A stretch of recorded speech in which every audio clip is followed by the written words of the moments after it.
All right, we're going to go ahead and get started. Let me know for any reason if you cannot hear me or if you can hear me. I saw some questions here about being able to hear us or not. And so while we look at that, I'm going to go ahead and introduce myself. My name is Bear Wilder. I am the Channel Marketing Manager here at ipDatatel. I've been with ipDatatel since December 17th, 2012. Previously, I was in a sales role, and here recently, the last few months, I switched over into the marketing department. And also here, we have Brandon Gomez, who is our technical training support person here, and so he'll be answering any of the more technical questions that y'all might have at the very end. This is going to be a fully muted webinar until we get to the very end, where we can take any questions. Feel free to type any questions you have in that side bar, or you can just raise your hand and we'll go ahead and unmute you at the time to go ahead and take questions at the end.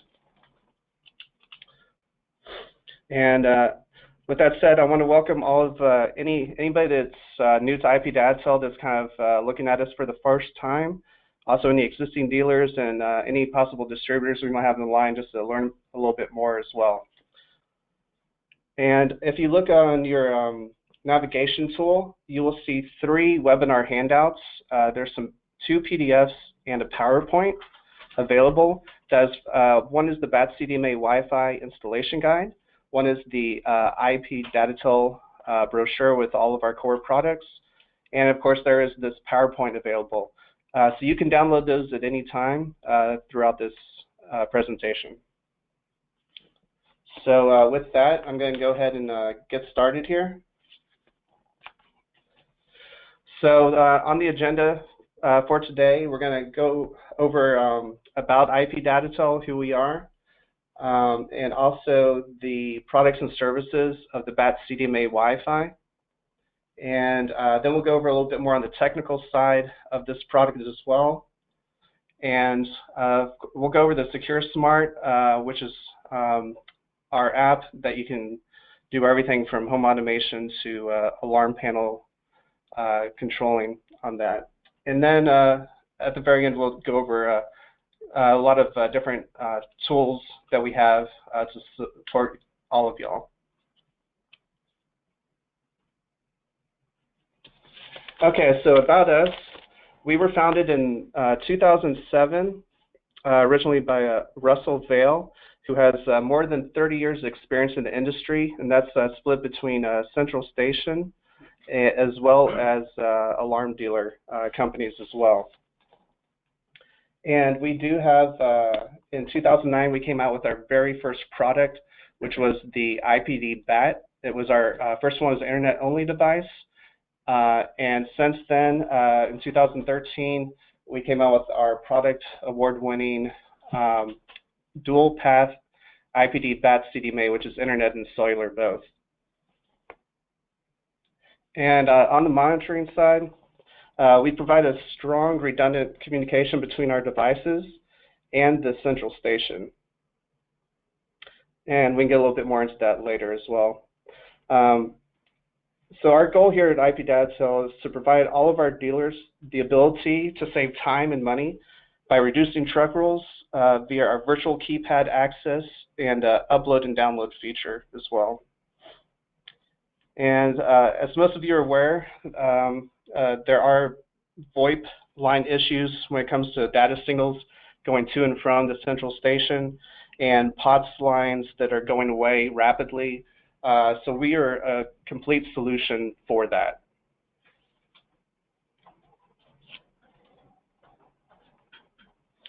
All right, so we'll kind of go over some of the services and product review here. The BAT CDMA Wi-Fi is a dual path communicator, so that will hook up wirelessly to the end user's Wi-Fi, and also wirelessly through the cellular network. And this is ran through Verizon, and so you'll have great redundancy there. And also with that, you're no longer having to run that Cat5 cable from the alarm panel all the way over to the router. Very simple connection. We have 2 ways to hook it up, and we'll go over that here in a little bit. But that's going to be through key bus and key switch. You can do either one. It is a dial capture communicator, which basically means it will hook up on the tip and ring side. And through that tip and ring side, it will provide anything from event reports with a full event log, and also send the signals through there, and also produce the event notifications via push, email, or automated voice call. On the remote programming side, touched a little bit of this on the last slide. It is upload and download is available through the Compass 2.0 and also the DLS5. It is over-the-air upgradable for any firmware. So that's really good, once again, with saving you time and money, reducing your truck rolls.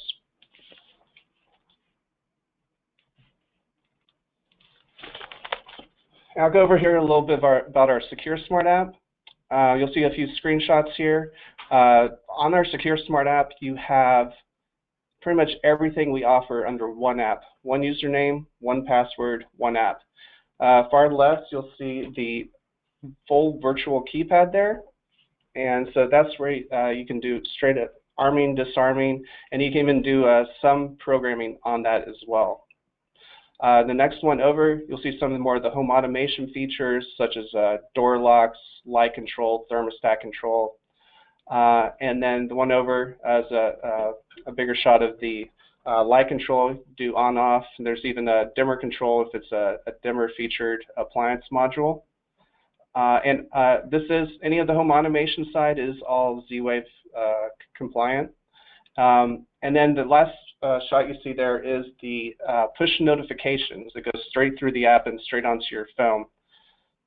And of course, this is available through the App Store on any Apple mobile device, as well as Google Play Store for the Android.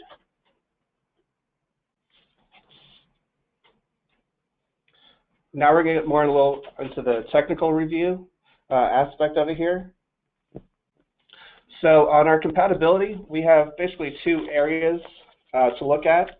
One that's the fully programmable side, full feature-rich on the for certain alarm panels, and then you have the other side that's going to be more on the key switch only, which we'll go over here in a sec. So first one we have here is the Honeywell Vista First Alert SafeWatch Pros. Any of those you will get the full virtual keypad with, as well as the DSC Power Series 1616, 1832, and 1864. And then of course there's the GE, the Networks 4, 6, and 8 version 2. So any of those that you see there, you can get a full virtual keypad along with the event log, event notifications, and also sending the signals over to your central station. And then of course any other panel out there that communicates in contact ID, you can actually still use a key switch on and give a standard arm disarm feature, and on that as well. So we pretty much work with, I'd say, about 90% of the panels out in the industry right now.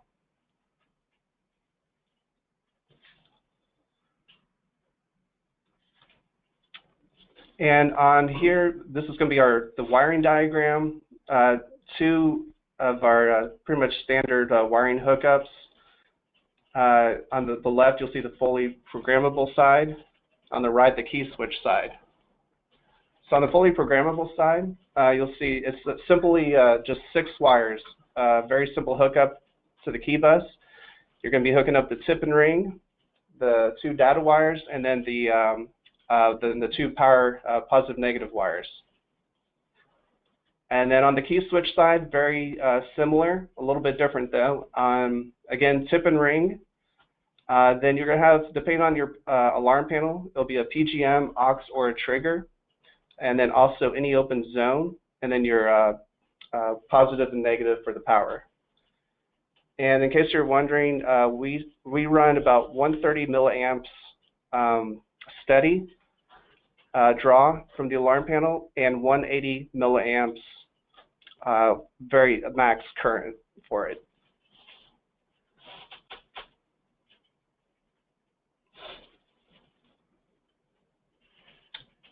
So we'll go over a little bit of the different types of support we have here at ipDatatel for y'all. We do have the online sources, our website, which does have videos and installation manuals, other documentation, a lot, even end user things for the dealers that can help them sell to their end users as well.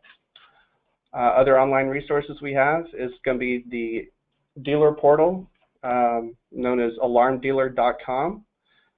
In there, you can brand that for free with your logo, your company information, so it looks more like your website. And you also manage all of your end users through that portal. You can give very limited access to your end users if they prefer to log in online, control their alarm system through that. You can do that as well. A similar mobile-friendly site we have is called setup.alarmdealer.com. This is really good for technicians out in the field. It's specifically made for any mobile device such as your smartphone or tablet. And on that, you can go in there, you can register devices, you can set up accounts, add that device to an account. But the thing that technicians seem to like most about it is you can actually see when the device goes from offline to online, confirm status on that, and you can even ping the cellular signal strength straight off of your phone or tablet to see what kind of dB level you have, if it's a good 3 out of 4 bars, so on and so forth. And on the right of your screen there, we do have hours of operation. Monday through Friday, it is 7 a.m. to 6:30 p.m. That is Central Time. Now we also do have on-call hours available as well. Monday through Friday, that's going to be 6:30 p.m. to 9 p.m. And Saturdays and Sundays, that is 7 a.m. to 9 p.m. for on-call hours. And then, of course, we have our toll-free phone number here. And, of course, additional standard regular local line with extension 3. And that extension 3 is going to take you straight to our tech support department. You can also just simply email techsupport@ipdatatel.com with any questions you might have. And we do have a chat feature. If you have a dealer portal with us, that you can simply just chat with our tech support online in a little chat box. And once again, we do have this PowerPoint available that you can download at any time in your navigation box, or you can take a screenshot. I'll leave this up here for another second or two.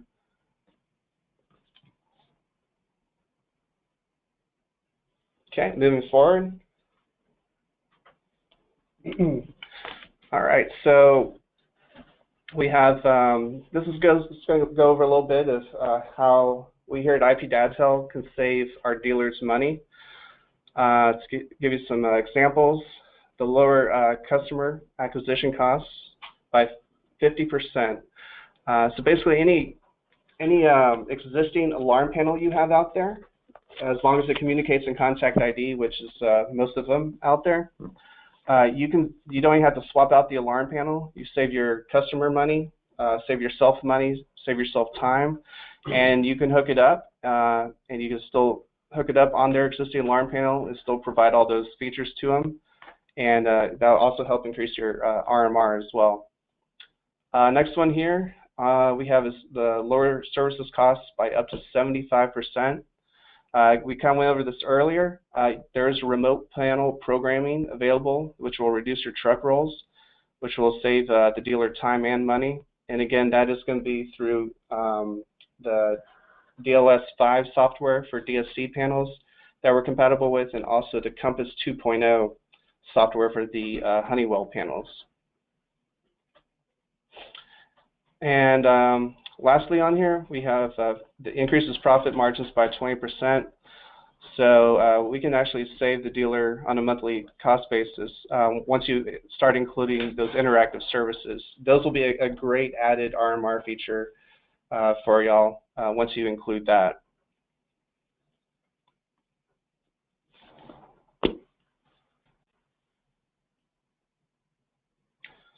All right, so at this time, we're going to go ahead and take anybody questions. You can raise your hand, or we'll go through any questions that might be in here for the Q&A.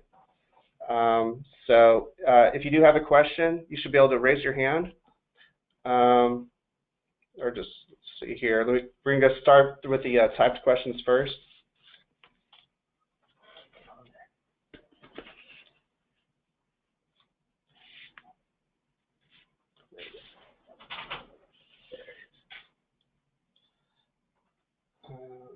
Okay, first one is from John Doles. Let me go ahead and unmute you here. You were asking, when using the Secure Smart Gateway, can it connect with the compatible IP cameras that are connected to the same LAN segment? You want to take that? Same LAN segment? Yeah. I'll let Brandon take this one since it's a little more on the technical side. Okay. So the cameras, they do go through our gateway. They do have to share. The network. So the camera and the gateway have to be on the same internet. That's really all that they share. Then you just get the IP address that the camera is pulling and put that into our alarmdealer.com. And there's some configuration that needs to be made for the camera to function on the app. But the only thing that they share is. Okay, and John, I've taken you off mute if you have any further need to talk any further about that.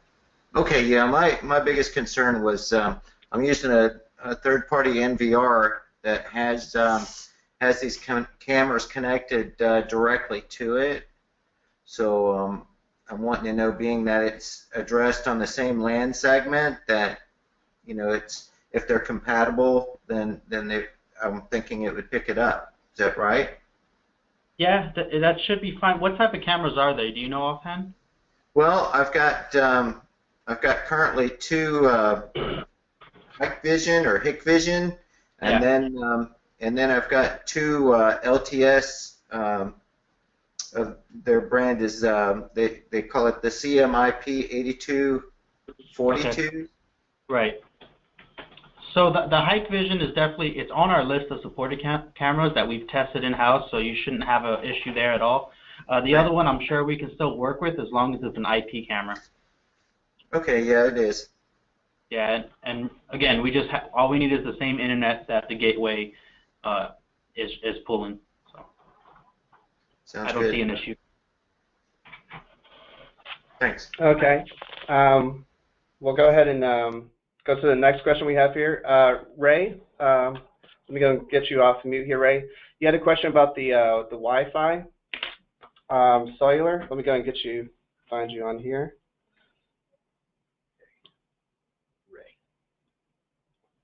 Okay, Ray, you're unmuted. You had a question about the Wi-Fi cellular hooking up as far as the BAT being able to download with a DSC. Are you still there, Ray? Yeah, there we go. Unmuted. Oh, okay. All right. All right. Yeah, I seem to have trouble downloading Wi-Fi ones that I'm using, the Wi-Fi BATs, or also the CM, the cell communicators. Okay. I'm using DSL5 or DSL5 DSC equipment, and for some reason I can never upload or download. And I've tried the clip both ways with the red on the right and the red on the left, and still I can't do it. Yeah, okay, so you're familiar with using the PC link with our device. It is a different setup than we normally have. Right. Sounds like you're familiar. Right. Yeah, okay, go ahead. Yeah, you cut the wire and wired it into our different terminals that we asked? Yes. Okay. Yeah, there isn't much to the wiring as far as that device. I I can tell you that it really depends on which particular Wi-Fi board you have. If they are some older boards, they might not work for you downloading. There is a specific chip on that board that needs to be off, and I can't give you the exact date, but it was about 6 months ago, maybe roughly, where we switched that chip. So anything beyond then would actually work for you, and anything before that wouldn't work, regardless of how you have it set up. So that might be something I need to actually just look at, your boards in particular, and find out the date they were shipped, and maybe we can just replace those for you. Yeah, I have 2 of them. Actually, I have one that's still in the truck that I can look at for you. Okay, so let's. But I don't know if you want to do it now. You know, we can do it some other time. I'll grab your email and I'll grab your phone number and I'll get in touch with you after this. Wonderful, I appreciate it. Thank you. No problem. Okay. Next one we have is John Hines. We'll go ahead and take you off mute here. I think he had maybe a similar question. Let's see, Honeywell, as far as seeing zone descriptions and on open zones. Okay, we're going to take you off mute. Okay, John Hines, you should be off mute now. John, can you hear us?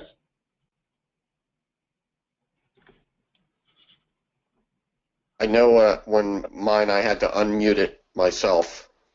Oh, okay.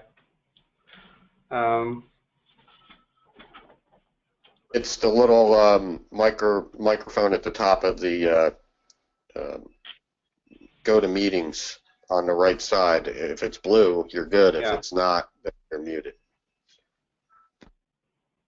Okay, well, we'll go ahead and move on to the next question. We can come back to you, John. Is there any more typed in here? Okay, so. Okay, Bob Crawford, we're going to go ahead and take your question here, so I'll get you unmuted here. And Bob, you had a question, it looks like, about monitoring the BAT CDMA Wi-Fi single strength LEDs.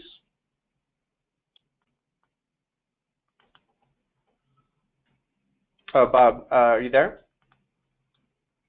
What was the question? Just read it. Well, basically, the question was monitoring the BAT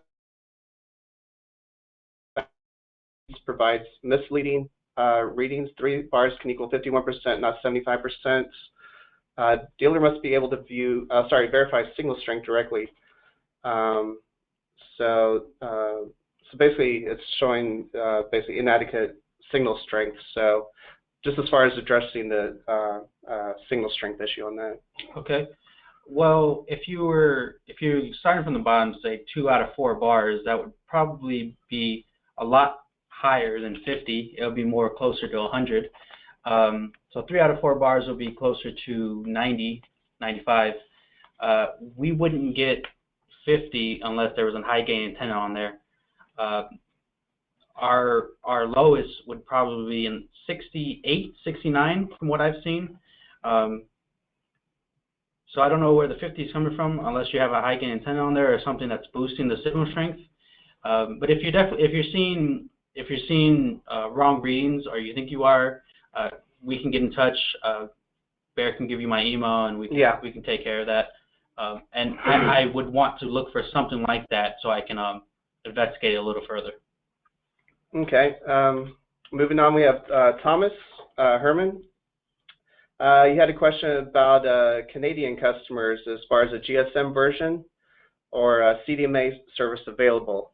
That's a good question. I'll go ahead and handle that one. So basically, currently we do not have any CDMA versions available. It's just not set up there in Canada right now to utilize it. However, we are on the works. It's going to be something a little bit further down the road, but we are in the works of coming out with a GSM device that will work in Canada.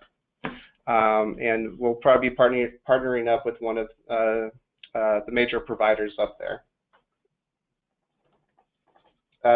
Did that answer your question? I don't know if you... Okay. All right. Next question is Greg. Greg Smicer, monitoring cost fixed, or does it depend on how many cellular signals transmit per month? So to answer that, it's going to be unlimited amount of signals. It's one flat fee. It doesn't matter if you do 10 per month or 10,000 signals per month. On our side, it's going to still be the one flat fee. Did that pretty much answer it for you, Greg? I don't know if we took you off mute. Yes, that's fine. That's my question. Okay, all right. Moving on. Got one from Mark Recor. Does the device provide an app to control Vista 128BP? You can actually control it one of two ways. You can control it through our Secure Smart app, or you can go online. You can give more limited access of the dealer portal to your end users, and they can also access it online through that website. Yeah, so they can do arm, disarm, and you can give them, you have full management, so if you want to allow them to set notification preferences or other things, you can, or you can even limit that to them. Let's see, does that pretty much answer it for you, Mark? I got you unmuted. Okay. All right, we'll go and move on to the next question. This is from Roman. That says the CDMA Wi-Fi price is more expensive than the regular CDMA. Okay, so yeah, on the Roman, we do have you unmuted, but yeah, the CDMA Wi-Fi, that one is a little bit more than the standard BAT CDMA. Main reason for that, you kind of taking a comparison, when you compare the costs from taking our standard BAT CDMA and you add on that extra labor to run the Ethernet cable all the way from the alarm panel to the router, which sometimes can be upstairs, downstairs situation. Once you factor in that labor, which could be anywhere from an extra $75 to $200 depending on the job, the extra cost of our BAT CDMA can be anywhere between $35 to $45 more than the regular at most. So that's something that in the long run, it's a really big cost savings to you, the dealer. That pretty much answered that for you, Roman? Yes, sir. Yes, thank you. Sure, not a problem. All right. Next question we have is from Dan Toro. So you notice when trying to use Secure Smart, an older Samsung 3S smartphone, get an I/O error, no peer certificate message when trying to connect. You try to uncheck to remove SSL encryption. I got it. So, okay. On those older Samsung phones, they don't allow the security we have for our update for our new Secure Smart. So you have to use the app without that SSL enabled. So just uncheck that, log in, and you should be good to go. But just know that you're not going to be as secure as you would with a newer phone, just because that phone just doesn't allow for SSL. Okay. So that pretty much answer it, Dan? Can you hear me? Yes, we can. I did that, and then I get the following error. Says unable to connect recent bad user when I uncheck the SSL. Okay, if you're seeing bad user, that's typically bad username and password, or the device is offline. But again, I can get with you after this sometime today, and we can go through that. Okay. All right, we'll go ahead and move on. Next one is from Ralph IO. Does this unit support dialer capture for takeovers? Let's go ahead and unmute Ralph. Yeah, good question. It does. The good thing about these products, you don't have to be able to get in the panel for us to send signals on. So, for instance, if you're taking over a panel, you're locked out, you don't know the code. You can just hook our device, take off theirs, put ours in there, and you should be good to go. We'll override the number and the account number on our end. Okay. Hopefully that answered that. Yep. Okay. Next one is from John Bagel. Any additional fees for downloading? On that, John, we're going to take you off mute here. There are no additional fees for upload or download. It's still included in that one standard flat fee. So again, no, we pretty much work on flat fees, try to make things simple. Competitors tend to sometimes nickel and dime here and there, but we try to make things as simple and easy, anything from our pricing structure all the way down to the installation process.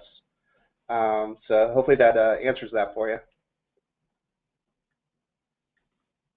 Okay, moving on, we have Thomas Herman had the question, will the app allow control of more than one partition on a DSC or Honeywell panel? You want to take that? So Honeywell, yes, you can get into as many partitions as you have on site. As far as DSC, you can't control the additional partitions just because of how you get into a second partition on DSC, but you can still get all the notifications, all the signals, and everything of that nature through a DSC. It's really DSC on its own. It's not compatible with our app, unfortunately. And Thomas, we do have you off mute, and I see you have a second question as well. It says, will your device work if we have a hidden Wi-Fi SSID VLAN? Yeah. VLAN? No, if your SSL is hidden, no. We have to be able to pick that up to sign into it. And if our device doesn't see it, then no, we won't be able to work with it. Maybe you can unhide it, join it, and then hide it again. I'm not sure if that's possible, but it can't stay hidden. Okay, does that pretty much answer that for you? Okay, we'll move on. I think we got one more question here. Another one from John. Any way to get the zone descriptions on the app from a DSC panel? The zone descriptions, you won't be able to see them on the app as far as the virtual keypad. Unfortunately, you can always go into the event log and see those zone descriptions. You can get the notification that tell you what zone it is. But the virtual keypad, we don't display them at the moment. It is something we're working on. It's in the back burner. Our team is aware of it, so hopefully we'll get that going soon. But for right now, it's through the virtual through the event log only. Okay, so we got a couple more just added on here. This one's from Ralph Aiello again. Is there supervision to let you know if the Wi-Fi goes down and runs on just CDMA? So, and you're unmuted, Ralph.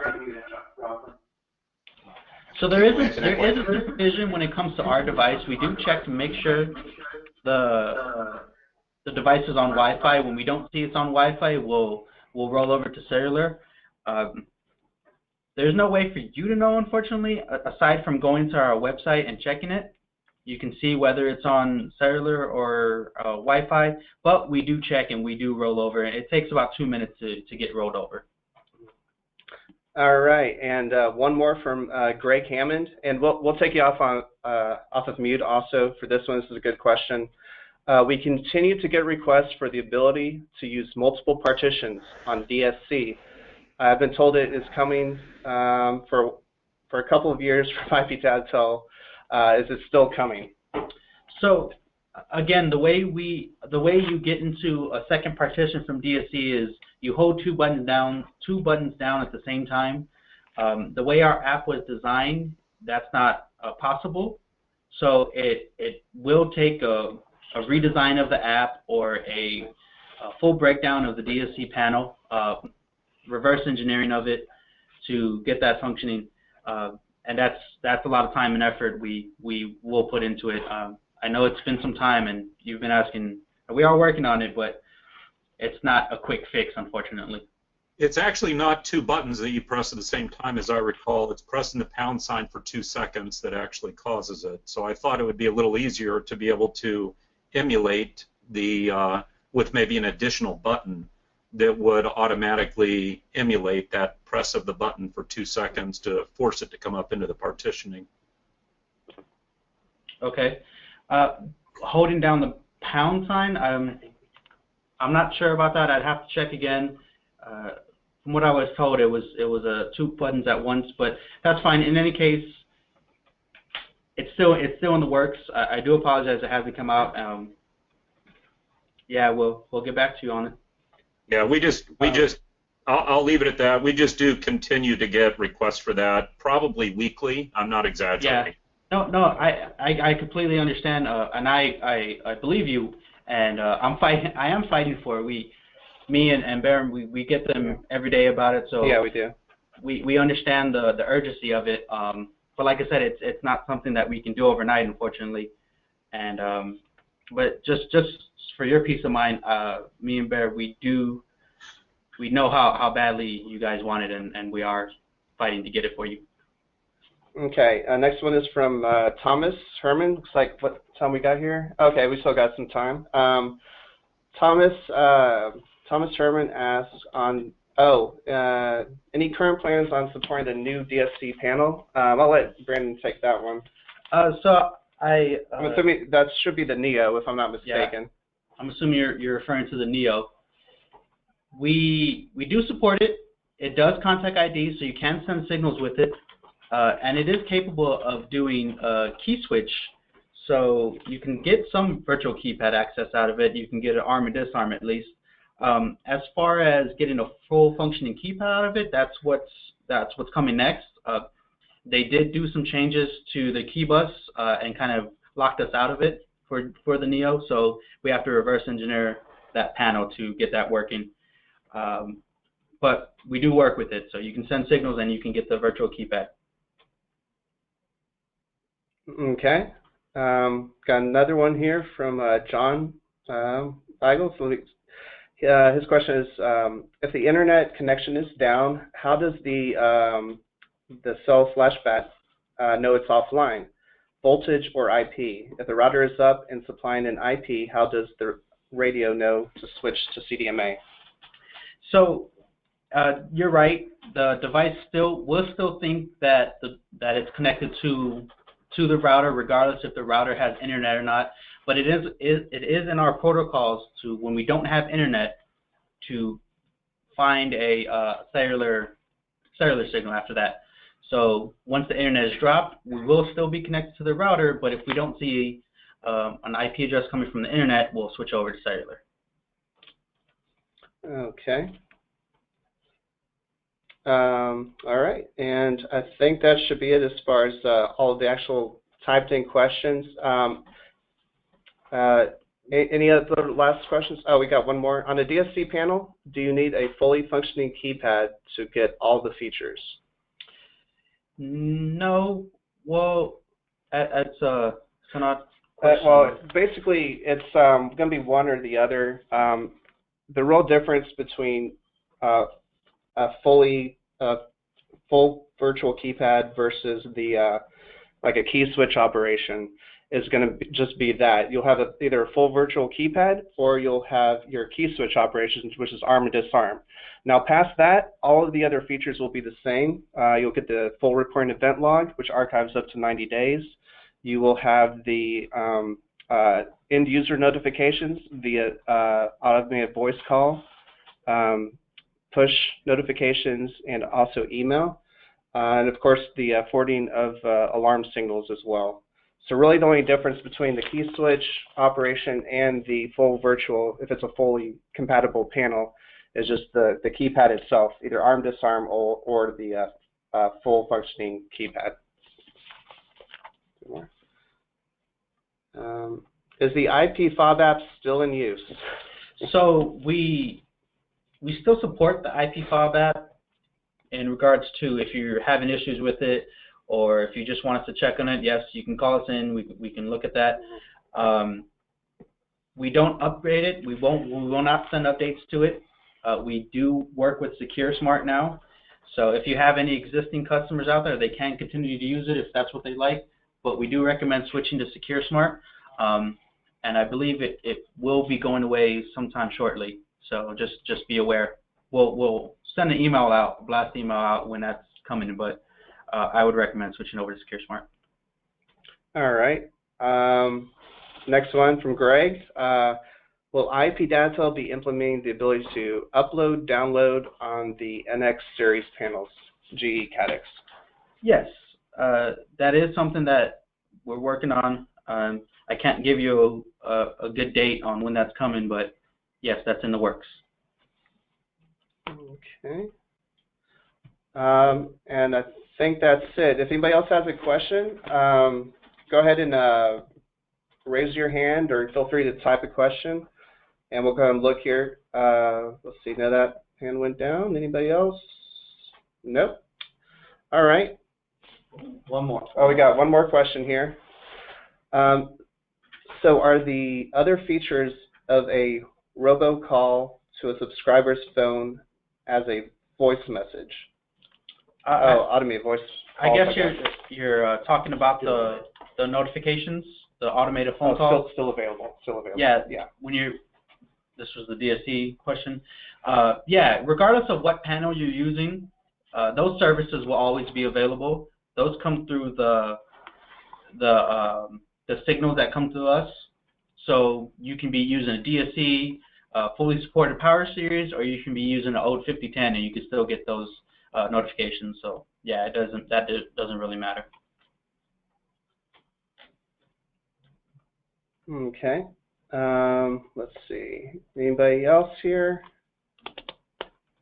Okay. Well, if there are no other questions, we can go and wrap this up.